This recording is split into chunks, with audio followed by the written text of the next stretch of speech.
पुष्कंगवार अमेरिकी president Donald Trump ने आज रात ईरान पर सबसे भयानक हमले की धमकी दी। ट्रंप का दिमाग ईरान के जवाबी हमले के बाद से बहुत ज्यादा गर्म है। ईरान ने 4 देशों में अमेरिका के 18 सैन्य ठिकानों पर बैलिस्टिक मिसाइल से हमला कर दिया। ईरान के कमांडर मूसावी ने धमकी दी कि अब अमेरिकी सेना पर नरकलोक भेजने वाला हमला होगा, क्योंकि ट्रंप ने ईरान के खार्ग आइलैंड पर कब्जा करने की चेतावनी दी है।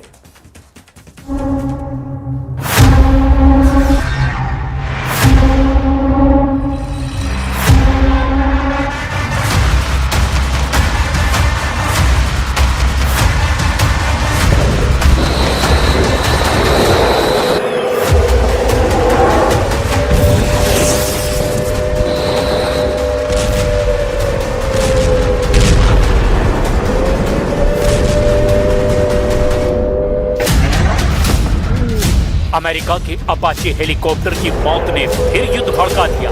एक बार फिर बम फटने लगे, मिसाइल के धमाके शुरू हो गए, बारूदी कोहराम दिखने लगा। मगर इस बार हमले ज्यादा विध्वंसक हैं, क्योंकि युद्ध का सबसे भयानक दौर शुरू हो गया है। ईरान की मिसाइलों का जोर दिखने लगा है। ईरान के क्लस्टर हमलों का शोर खाड़ी देशों में उठने लगा है। ईरान सारे बीच कसता जा रहा है। ईरान धमाके कर रहा है। मिसाइलें दुश्मन देशों के साथ अमेरिका को भी दहला रही है। बहरीन, कुवैत, जॉर्डन और ओमान पर ऐसी आफत टूटी है जिससे बचने का कोई रास्ता इन देशों के पास नहीं दिख रहा। मुस्तफा के लड़ाके ने जॉर्डन के अमेरिकी सैन्य ठिकाने को तबाह करने का दावा किया। IRGC ने दावा किया कि उसने जॉर्डन के अल अर्ज़ाक एयरबेस पर 12 बैलिस्टिक मिसाइलें दागी है और अमेरिकी सैन्य ठिकानों और लड़ाकू विमानों को कबाड़ बना डाला है। IRGC ने दावा किया कि अल अर्ज़ाक एयरबेस पर हमले के समय F-35, F-15 और F-16 जैसे लड़ाकू विमान मौजूद थे। ईरान ने दावा किया कि हमले में एयरबेस पर मौजूद सेना का सामान और कई विमान नष्ट हो गए। IRGC ने दावा किया कि उसने जवाबी हमले में दुश्मनों के कुल 18 अहम ठिकानों को निशाना बनाया।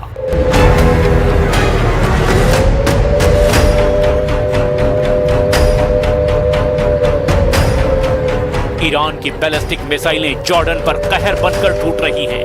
ये तस्वीरें ईरान के हमलों का छोटा सा ट्रेलर है, जिसमें साफ साफ दिखाई दे रहा है कि कैसे ईरान के मिसाइलों ने अमेरिका की पैट्रियट डिफेंस सिस्टम को चकमा देकर अमेरिका को भारी नुकसान पहुंचाया है। ईरान ने जॉर्डन के मुअफ़्फ़ह अल साल्टी एयरबेस को सबसे बड़ा टारगेट इसीलिए बनाया क्योंकि यहाँ ट्रंप के F-35 जंगी जेट तैनात रहते हैं। बहरीन ने ईरान के हमलों से हुए नुकसान की तस्वीर भी साझा की। बहरीन में ईरान के ड्रोन बम फटे हैं। ड्रोन विस्फोट से बहरीन की ये बिल्डिंग ढह गई है। बारूदी धमाके से बिल्डिंग के आसपास खड़ी गाड़ियां भस्म हो गई हैं। ईरान हथियारों से जवाब देने के साथ ही अमेरिका और इजराइल को फ्यूल बम से दहलाने की धमकी दे रहा है। ईरान ने अमेरिकी हमले शुरू होते ही हॉर्मुज स्ट्रेट ब्लॉक कर दिया है। ईरान हॉर्मुज के साथ दूसरे तेल रूट बाब अल मंदेब पर पाबंदी की तैयारी शुरू कर चुका है।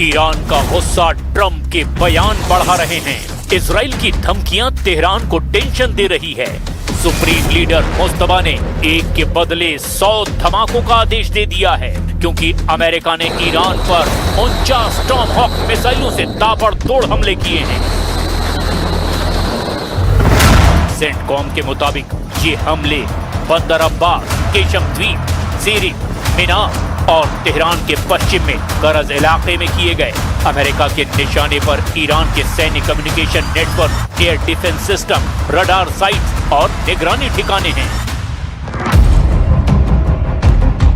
ट्रंप तब से क्रोध में हैं जब से ओमान के तट पर ईरान ने उनके AH-64 अपाचे हेलीकॉप्टर को मार गिराया। ट्रंप ने धमकी दी कि उनके पास ईरान पर हमला करने की वाजिब वजह मौजूद है। हालांकि उन्होंने ईरान को जल्द डील पर साइन करने की भी सलाह दी है।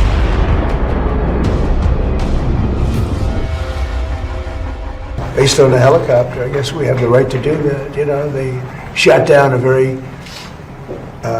very incredible, actually an incredible machine. And look, I've been working with Iran for a number of months, and they should sign their deal. It's a good deal. It doesn't give them the right to have a nuclear weapon. Trump दो नाव की सवारी कर रहे हैं। एक तरफ युद्ध भड़का रहे हैं तो दूसरी तरफ ईरान को डील करने के लिए धमका भी रहे हैं। लेकिन ईरान का स्टैंड बिल्कुल क्लियर है। ईरान अब किसी डील के ट्रैप में फंसने के लिए तैयार नहीं है। ईरान के कमांडर अमेरिका से अब आर पार के युद्ध को तैयार हैं। IRGC एरोस्पेस फोर्स के commander brigadier general Majid Mousavi ने धमकी दी कि अब अमेरिका को नर्क दिखाएंगे। कमांडर मोसावी ने ये धमकी ईरानी सेना के खातम अल अंबिया सेंट्रल हेडक्वार्टर से दी है। कमांडर मोसावी ने अब 6 दिन नहीं, 6 हफ्ते नहीं, 6 महीने तक युद्ध करने के लिए तैयार रहने की धमकी दी है। कमांडर मोसावी ने युद्ध में अपनी सबसे खास रणनीति आजमाना शुरू कर दिया है। उनके नए हमले मिसाइल अटैक से भी घातक होने जा रहे हैं। 6 महीने तक युद्ध लड़ने के लिए ईरान ने अब एक नया लड़ाका लॉन्च करना शुरू कर दिया है। शाहिद ड्रोन के बाद ईरान ने अपना बहुत ही भरोसेमंद ड्रोन कर्रार मैदान में उतार दिया है और अब कर्रार को ये लॉन्च किया जा रहा है। ईरान का बहुत ही घातक ड्रोन है ये कर्रार। कर्रार ड्रोन शाहिद ड्रोन की तरह मोपेड इंजन से नहीं, टर्बोजेट इंजन से चलता है। इसकी रेंज 1000 किलोमीटर तक है, यानी शाहिद ड्रोन से 5 गुना ज्यादा रेंज। इसकी रफ्तार 900 किलोमीटर प्रति घंटा तक जा सकती है, यानी शाहिद ड्रोन से 5 गुना ज्यादा रफ्तार। ये 10,000 मीटर की ऊंचाई पर उड़ता है, यानी इसे मार गिराना भी आसान नहीं है। सबसे खास बात, ये एक फाइटर जेट की तरह काम करता है, क्योंकि ये 250 किलो तक का बम भी गिरा सकता है और एयर टू एयर मिसाइल शफाक भी फायर करता है। अगले 24 घंटे कहां क्या तबाही होने वाली है, इजराइल से लेकर लेबनान और बहरीन से लेकर ईरान, कहां कौन सी मिसाइल, कौन सा ड्रोन, कौन सा विमान तबाही मचाने वाला है।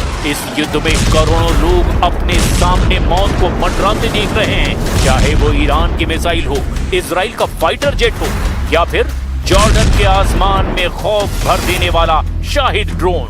ट्रंप पर मुस्तफा खामनेई की टक्कर में पश्चिम एशिया के अंदर एक और नया मोर्चा खुलने जा रहा है।